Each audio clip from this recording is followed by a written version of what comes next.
On World News Tonight this Monday, Saddam Hussein says he will not let the latest UN weapons inspection team do its job. Too many Americans, he says. So what now? The Asian economic crisis, another terrible day. Should Americans be getting more concerned? We'll take a closer look. And why does the government insist on paying more than it needs to pay for certain things? The Monday edition of Your Money.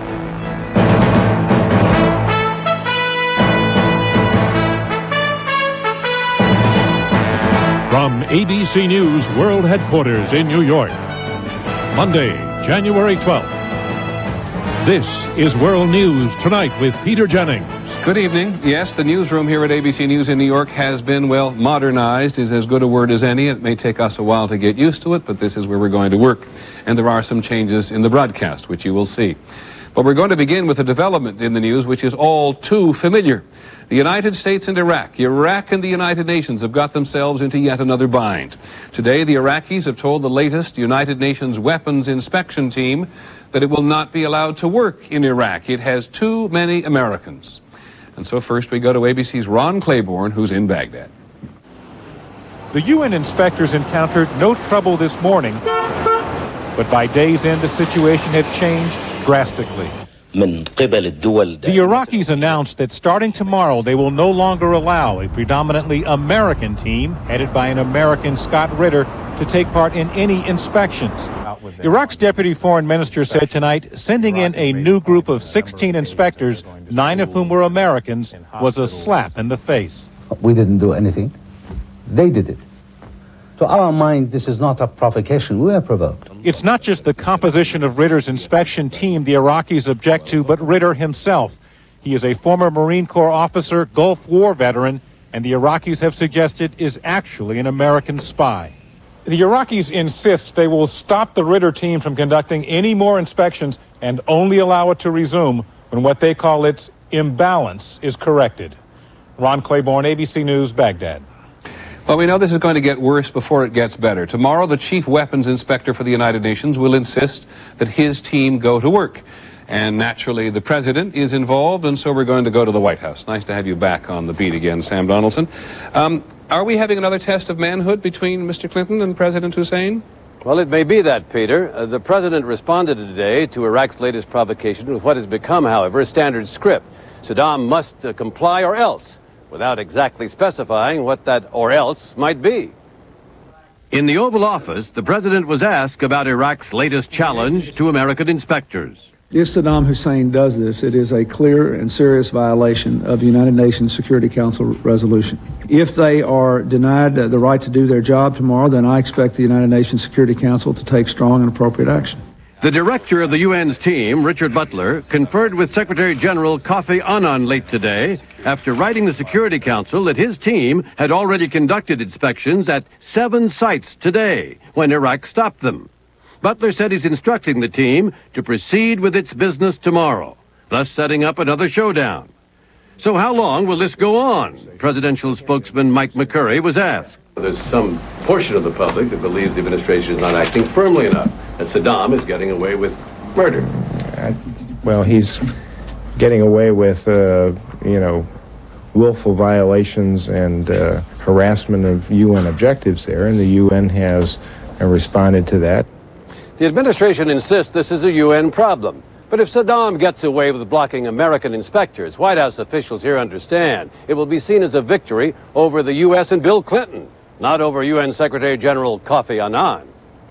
Sam, on the weapons question itself, the UN has been off the job for a while. Does the White House think the situation is better, worse, or about the same? Well, the situation is worse because clearly the inspectors, Peter, are now getting to the sensitive sites. And the reason Saddam is digging in, according to White House officials, is that there is, in fact, something to hide. Sam, thanks very much. Sam Donaldson at the White House. Nice to have you back on the beat, as I said. Now, in Asia today, another casualty in the region's economic crisis, which makes it a world crisis. In Hong Kong, one of the most prominent banks in all of Asia, the Peregrine Investment Bank, said that it was being forced to close down. And the Hong Kong stock market, which has been in a precarious state for months, dropped nearly 9%. And the rest of Asia certainly noticed. ABC's Jim Laurie is in Hong Kong. Tempers flared at Peregrine Investment Bank today. A stockbroker who had just lost his job took off after photographers. Take the film out. Only to be arrested. He was one of nearly 2,000 employees packing their bags as this powerful investment house went under. A failure that sent Hong Kong stocks to their lowest level in nearly 3 years. Peregrine had been among the fastest growing firms in Asia, but then it made a big mistake, loaning more than $600 million to companies in Indonesia. Now, Indonesia's economy has crashed. There are real worries the Indonesians may default on nearly $100 billion owed to banks all over the world. We're not seeing, I think, the Indonesian authorities make the commitments and take the tough decisions, the tough steps that need to be taken to solve this crisis. That's why U.S. and international bank officials are meeting Indonesian leaders. They know this crisis could have devastating effects on the world economy. Here in Hong Kong, no further bank failures are expected, but in Indonesia, analysts say at least 100 could collapse. Much of Asia struggling to get out from under a mountain of debt. Jim Laurie, ABC News, Hong Kong. Once again, the U.S. markets took notice of what happened in Asia as well. The Dow Jones dropped more than 100 points right after the opening bell, but the market bought its way back, closing up 66 points at 76.47. On the NASDAQ market, stocks gained 4 points. A little later in the broadcast, we're going to take a closer look at what the turmoil in Asia means for Americans and why we should care, or why should we care, depending on your point of view. Also tonight, some of the day's other news, trying to recover from one of the worst storms ever and getting a little help from across the way. And why is the government spending twice as much as it needs to on medical supplies? It is your money. This is World News Tonight with Peter Jennings. Brought to you by Office Depot. Dilbert for Office Depot. Dilbert, I'd like you to meet Ben, our newest fast-track manager. Hi. Ben has no real experience, but he's very tall, so we know he'll go far. I also have executive-style hair. We think it will turn silver. Business doesn't always make sense, but Office Depot does. With over 7,000 different office products, plus guaranteed low prices and free delivery on any order over $50. Business is crazy, but Office Depot makes sense.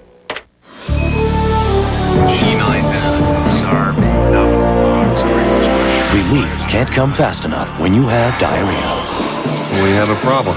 We have a delay. We're gonna miss our window. Our guy needs Imodium AD. You need something faster. Faster? Faster. Introducing Imodium Advanced with a new formula that adds a second medicine for more complete relief that's even faster than Imodium AD. Nothing works like new Imodium Advanced. Faster relief you can count on. There is miserable weather today in the top 2 corners of the country. In Oregon, 30,000 people lost power in a blitz of snow and freezing rain. In Maine and in upstate New York, single-digit temperatures are making it harder to clean up and make repairs after last week's ice storm. Across the border in parts of Canada, things are even worse. It is so bad that Prime Minister Jean Chrétien has appealed to Canadians to help each other. And it turns out they have, showing up with some ingenious solutions. ABC's Bill Rediker reports from Montreal. So I haven't got power yet. Len McDougall had had enough. The ice storm knocked down his trees, disconnected his power, and made life, well, difficult. For 7 days and 7 cold nights, he and the neighbors on his side of the street have been without electricity.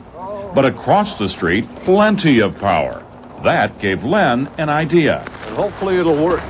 Using an extension cord, he tapped into the electrical outlet on Francine Paget's home. Now over to my house and see if the furnace goes on. Thanks again, Francine. It worked. Enough power to start up and run his furnace. Thank you, Lord.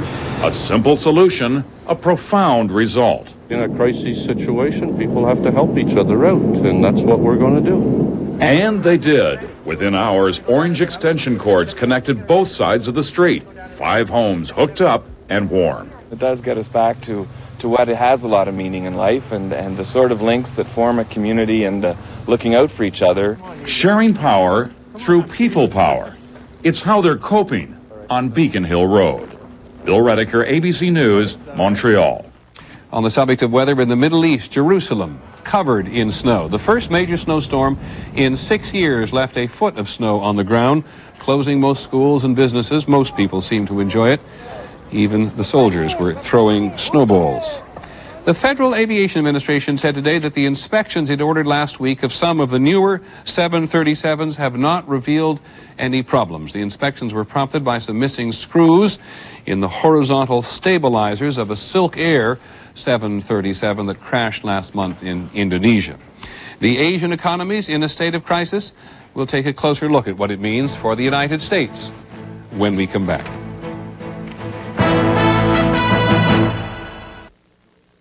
An important message from James Lee Witt, Director, Federal Emergency Management Agency. You could be at risk of suffering a flood during hurricane season, even if you live miles from the coast. Only flood insurance covers you for flood damage. Fortunately, it's available from FEMA's National Flood Insurance Program. It takes 30 days before policies go into effect, so it's important to buy flood insurance now.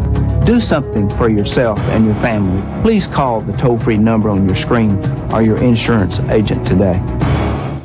No, I won't be afraid. I won't be afraid. Just as long as you stand by me. Buick LeSabre is built to keep you safe and secure. A comforting thought, especially for those who aren't even in the car. Stand by me. Anybody home? Sometimes the best reunions happen by chance. We're hungry. Now you can always be ready with new Color Lock storage bags from Ziploc. New Ziploc bags have a special Color Lock seal, the only color seal you can both see and feel. So what goes in Color Lock today comes out Ziploc fresh tomorrow. Great meal, Mom. You got something I could take this home in? I think I could find something. New Ziploc brand Color Lock bags. Ziploc was made for tomorrow. If you've tried to quit but are still smoking, try something different. Not a patch, not a gum, but prescription medicines that can help you quit smoking. Ask your doctor or call 1-888-959-STOP and get ready for success. When heartburn and pain get you, don't get any of these for complete relief. Problems this bad need Alka-Seltzer, the only one with effervescent power to speed relief, plus medicines for all your symptoms. The 100% solution, Alka-Seltzer. So now we're going to take a closer look at the economic crisis in Asia because there is renewed fear here that what is happening there may make bad things happen here. There are several questions we can try to answer. How might Asian problems become our problems? What, if anything, can the United States do about the Asian crisis? Should the United States do anything? In Hong Kong, it's already Tuesday morning. The stock market there will soon be open again. Throughout Asia today, they are bracing themselves. Hong Kong has just had one of its worst business days in modern history. And there is no separating what's happening there from what is happening here. 7,200 miles away in Northridge, California, this is the Harman Kardon plant where they make audio components for Toyota and Mitsubishi. The company relies on Asia for 14% of its business. And like a lot of American companies which do business there, they have had layoffs of workers here. So what happens in Asia is not so far away after all. Here's ABC's Robert Krulwich. Yes, they are in trouble over there, but what is the connection to us? We all know that Asians are getting poorer right now, but consider a typical unskilled worker in Thailand, like this guy. 6 months ago, he was making about $69 a month. At this point, same guy for the same work, because wages have fallen, he's now making $15.50 a month. That is a drastic drop. Admittedly, it's for the very poor, but now ask yourself, if poor folks in Bangkok used to stop every so often for a soda pop, you recognize the Pepsi here, if you're earning $15.50 a month, do you buy a 25-cent soda? I don't think so. And that is the first effect. A host of U.S. companies that depend on customers over in Asia are now experiencing fewer sales.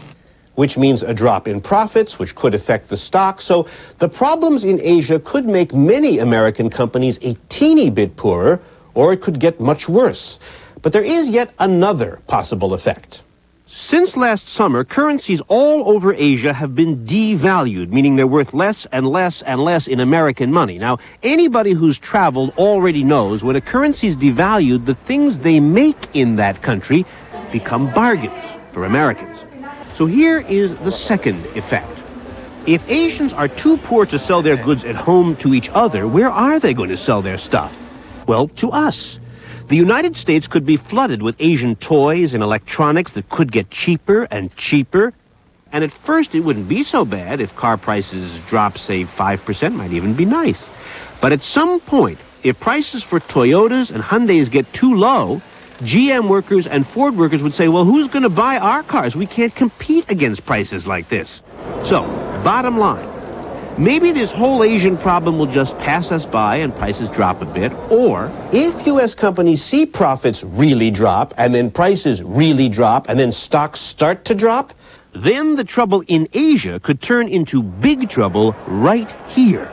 Robert Krulwich, ABC News. So since it is such a mess in Asia, the question is, what can the United States do to fix it, if anything? The International Monetary Fund wants to provide a $100 billion bailout.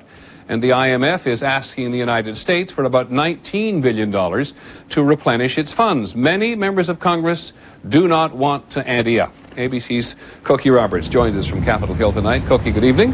Good evening, Peter. This is an interesting coalition that the opponents have put together between conservatives and liberals. How did it come together and why? Well, we've seen that kind of coalition before on some foreign policy matters, and what you have is conservatives who don't want to spend that much money and also don't want to give President Clinton a win if he asks for this.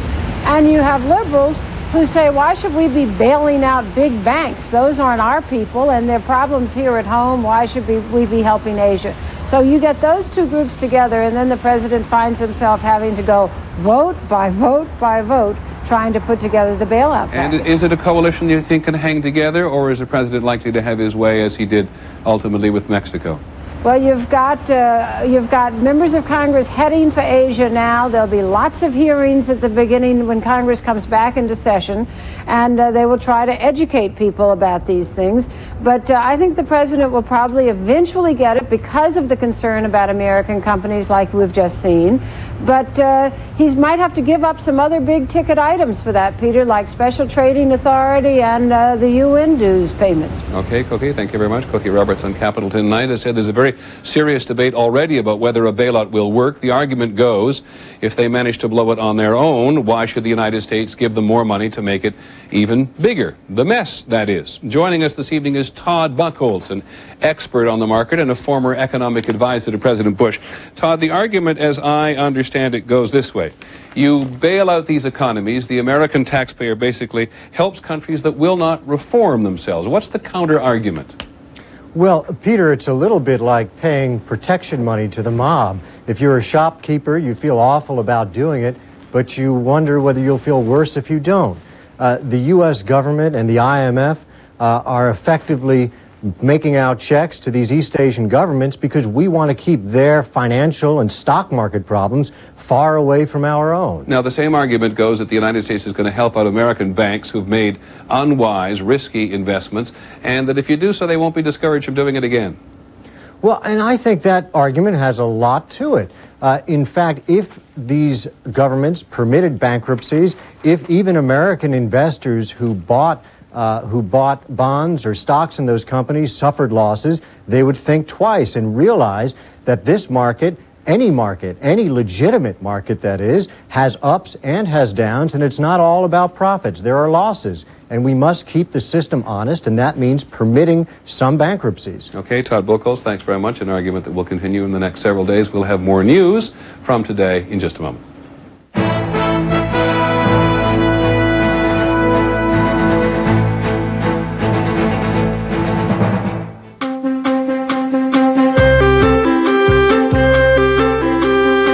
Drive family sedans, 4x4s, and small city cars. But when we roll the window down, we all feel the same warm spring wind. We read reports, talk to friends, look under the hood.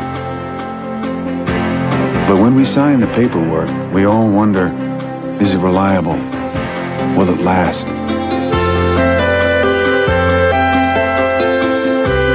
We carry groceries. We carry lumber. We carry life. And we all want to feel safe doing it. Making a lot of different cars and trucks makes us, well, a car company. Making them all deliver the things that matter most makes us GM. The company you count on wherever life takes you. General Motors, people in motion. Has frequent heartburn been a persistent problem for you? Have you treated it but still suffer on 2 or more days a week? Do you keep getting heartburn even though you've changed your diet? Your heartburn may be due to a potentially serious condition called acid reflux disease. Ask your doctor if Prilosec is right for you. Just 1 Prilosec capsule daily can provide 24-hour acid control. Prilosec is not for everybody. Only your doctor can decide if it's right for you. The most common side effects are headache, diarrhea, and abdominal pain. To learn more, call this number, ask your doctor or pharmacist, or see our Life magazine ad. Want 24-hour acid control with just 1 daily capsule? Ask your doctor about Prilosec. You can call your family to dinner, Attention! Dinner is served! or let the warmth and aroma of hot home-baked bread do it for you. Must be time for dinner. Pillsbury Dinner Breads. Good call!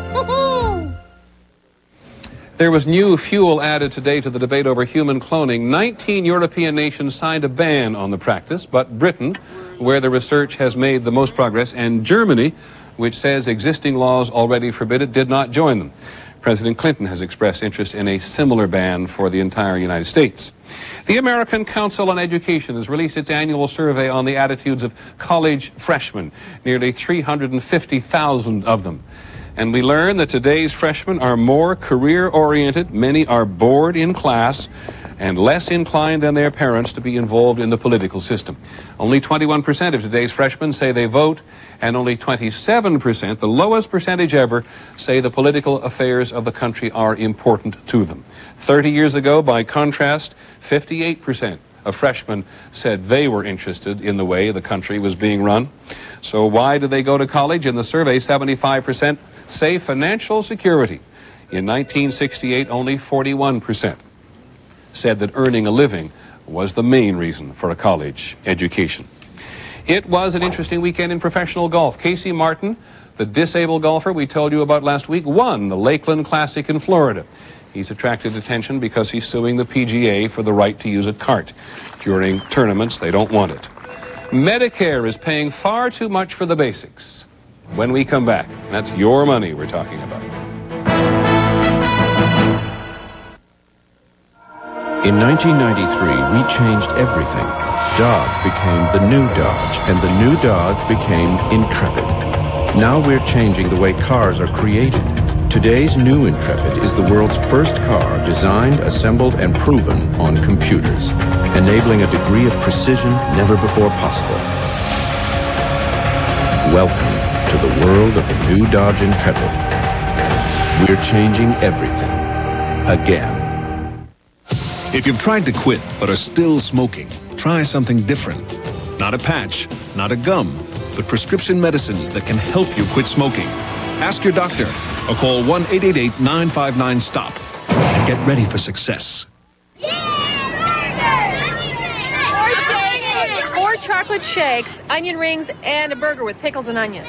You're not going to eat that. Come on, it's a celebration. Hey, that would give me such indigestion. Not if you took a Pepcid AC first. You take Pepcid AC? How else did I eat here? Just one, and I don't even get heartburn. So no more Tums for you, huh? Hey, Mom, want an onion ring? Before or after, you can be heartburn-free with Pepcid AC. No matter what you drive, Pep Boys has over 40,000 custom name brand wheels. Now get 4 white spoke wheels for only $99. 4 truck wheels, just $99. Plus, use your Pep Boys credit card and get 90 days same as cash. Pep Boys, everything but gas.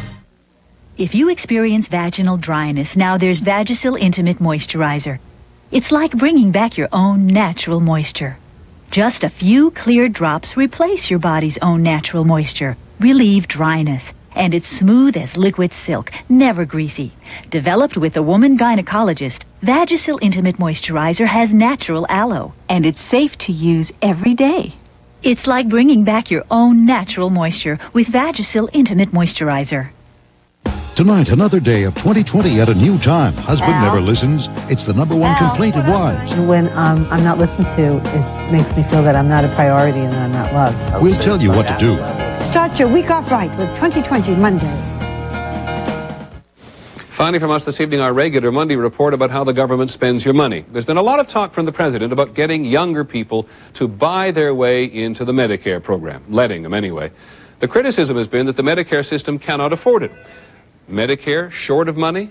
ABC's Jackie Judd has a classic report on how Medicare spends your money.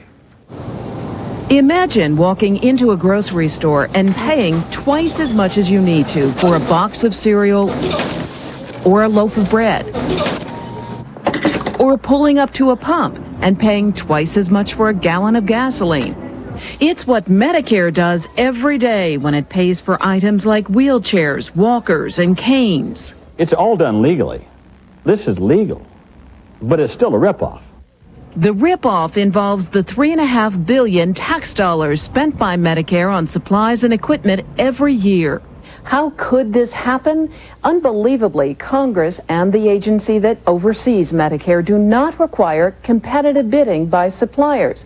In fact, they're paid top dollar at prices fixed way back in 1986, even though prices on the open market have plummeted since then. So somebody could walk into a store and pay far less for a piece of equipment than what Medicare pays. That's true. Sit down. What's also strange but true is even another government department, the Veterans Administration, pays far less than Medicare. The VA does enforce competitive bidding, and the results are startling. This is a saline solution, very simple saline solution. We found that Medicare was paying over $7.30 for this one bottle. Veterans Administration was paying a little over $2 for the same bottle. Another example, Medicare pays $76 for the same walker the VA buys for $25. The total overpayment on just 18 items surveyed, $236 million every year. Suppliers claim all that extra money guarantees quality. To guarantee the system continues, those same suppliers have invested time and money in cultivating Congress. And so far it's worked. Congress did recently approve a small program to test how competitive bidding for equipment and supplies works. The critics call that a timid step when billions are at stake. Jackie Judd, ABC News, Washington. And that is our report on World News Tonight. Later this evening, 2020 Monday, the lengths to which some bosses go to spy on their employees. And on Nightline tonight, they're going to debate the issue of sanity. Is the accused Unabomber Ted Kaczynski fit to defend himself from the death penalty? I'm Peter Jennings. Hope you have a good evening and good night.